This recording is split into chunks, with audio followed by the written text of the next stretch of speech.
هلو تو دلاولی بربچ به اولین ویدیو از کانال یوتیوب همین تک رو خوش اومدید. آقا من یک فیس ماسک گنگ خریدم که اومدم باهاتون آنباکسش کنم.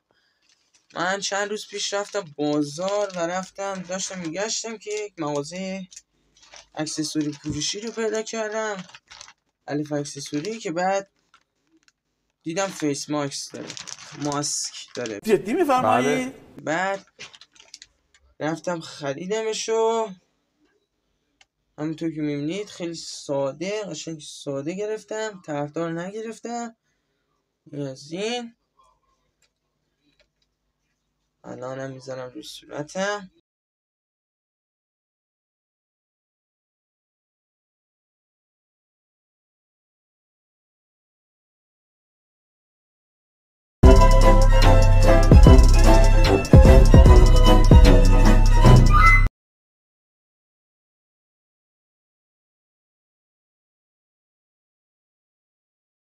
از اون روز تستش هم نکرده بودم، حالا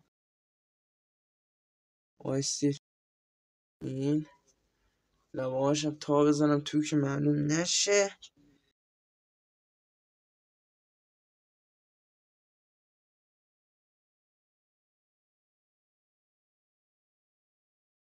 این از این بیشتر برای عکاسی اینها گرفتم و میخوام بزنم به صورتم چه مشکی شدم، ولی خب جای دهنش هم مناسب نیست، ولی بازم اوکی.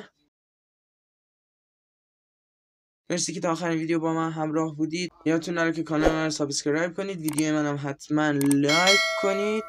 تا ویدیوی دیگه، گودبای.